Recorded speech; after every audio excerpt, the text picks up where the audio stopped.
안녕하십니까. 2021년 12월 16일 목요일입니다. 코페스 동반자 채널에서 오늘은 록히드 마틴의 F-50 개발 배경은 T-50과 T-7A 교훈 때문, 이런 주제로 말씀을 드리기로 하겠습니다. 어제 록히드 마틴이 미 공군의 전술 훈련기 응찰 요청에 대해서 최종 확답을 했다. 그것은 T-50을 기반으로 하는 F-50 경전투기 겸 훈련기를 개발해서 납품하겠다, 이런 내용이었습니다. 이런 내용에 대해서 우리나라를 걱정해가지고 그럼 우리나라 FA-50은 어떻게 되는 거지? 이렇게 순수하게 걱정을 하시는 분들도 계셨지만, 지금 사이버 댓글 부대들이 상당히 들어와가지고 그거 봐라, 미국놈 우는, 이런 식의 여론몰이를 하는 것이 많이 눈에 띄고 있습니다. 그리고 정말로 또 궁금해하시는 분들이 계셔서 어제 말씀드렸던 내용 중에서 조금 더 자세하게 말씀드릴 부분을 오늘 찾아서 궁금증을 해소해 드리고자 오늘 영상을 제작하게 되었습니다. 오늘 이야기는 T-50을 개발할 때 그 상황, 그때 여건이죠. 그리고 지금 T-50 미국 훈련기 사업에서 떨어진 다음, 그리고 지금, 이렇게 나눠서 좀 설명을 드릴 필요가 있을 것 같습니다. 지금 T-50이 카이가 개발해서 소유권을 갖고 있는 것처럼 알려지고 있는데, 사실은 처음에는 삼성항공이 했던 겁니다. K9도 지금 하나가 소유하고 있지만 사실은 삼성에서 소유를 하고 개발했던 겁니다. 그런데 우리나라의 모든 방산 기술은 ADD가 쥐고 있죠. 이 T-50을 개발할 때도 ADD의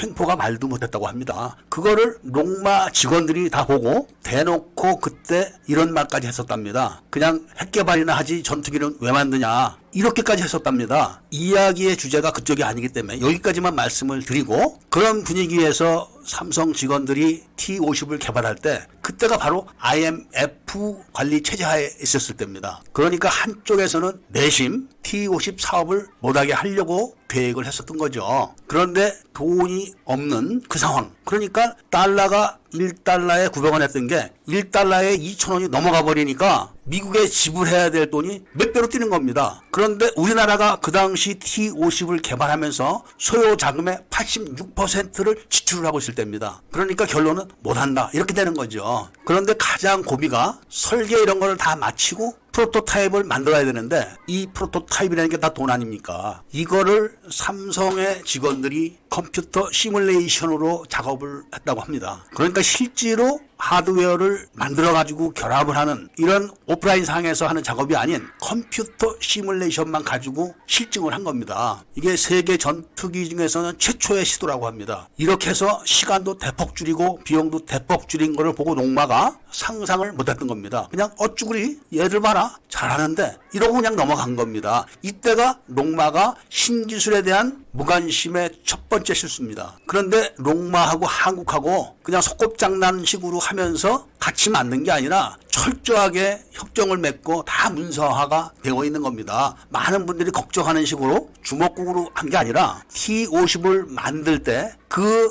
소프트웨어를 짤 때 그 배경된 소프트웨어의 데이터, 그리고 짜지는 데이터의 소유권은 한국 정부도 소유를 하고, 그 소유권으로는 다른 기체에 적용할 때는 어떻게 하고, 파생형을 만들 때는 어떻게 하고, 미국에는 어떻게 하고, 아주 촘촘하게 잘 짜여져 있는 겁니다. 그리고 그런 세부적인 조항은 한국 정부나 롱마나 똑같이 적용을 받는 겁니다. 그렇게 해서 아주 잘 만드는 T-50A를 롱마가 미 공군에 제출했다가 떨어졌죠. 바로 보잉이 제작한 T-7A에 떨어진 겁니다. 덤핑 이야기가 나올 만큼 저렴하게 응찰했기 때문에 떨어진 건데, 우리들이 보잉이 어쩌고 저쩌고 이런 비난을 할 때 록히드 마틴은 그 내용을 세밀하게 검토를 한 겁니다. 그리고 그런 검토 결과 자신들이 신기술에 대해서 너무 무관심했다, 이런 걸 깨달은 겁니다. 지금 전 세계 전투기 중에서 동체를 둘로 나눠서 조립을 하는 방식은 T-7A가 유일하다고 합니다. 그렇게 해가지고 조립을 하는 시간이 상상을 초월하는 짧은 시간에 된다는 겁니다. 그러니까 가격을 당연히 싸게 할 수가 있는 겁니다. 이거를 롱마가 유심히 보고 깊이 반성을 한 거죠. 그렇다고 그런 기법을 배우기 위해서 전투기를 또 개발할 수는 없는 거죠. 그렇게 시간을 보내다가 T-7A에 많은 결함이 노출되면서 미 공군이 전술 전투기 응찰 요청을 했을 때 롱마가 즉답을 못한 이유가 롱마는 완전히 새로운 방식의 전투기를 개발하고 싶었던 건데 시간이 지금 촉박해가지고 결국은 T-50을 기반으로 하는 F-50 경전투기 겸 훈련기를 만들겠다 이렇게 대답을 한 겁니다. 여기에 카이가 기여할 수 있는 건 없죠. 무슨 기술이 있습니까? 그렇지만 F-50이 제작이 될 때 미국 법에 의해 가지고 미국 공장에서 생산이 돼 가지고 미국 공군에 납품이 돼야 됩니다. 거기에 대한 세부적인 협정도 다 되어 있습니다. 롱마가 혼자 생산 조립을 해 가지고 가격을 다 맞추지는 못합니다. 그래서 보잉은 사브라는 파트너가 있는 거고 록히드 마틴은 카이라는 파트너가 있는 겁니다. 그 협정에 의해서 생산되고 이윤이 나눠지는 것이지 무조건 미국이 다 먹는 게 아닙니다. T-50에 대한 기술 소유권은 롱마가 미국에 생산해서 미국 공군에 납품을 한다 해도 라이센스 비용을 한국은 받을 수가 있습니다. 받게 되어 있죠. 이런 거를 아시면서 이번에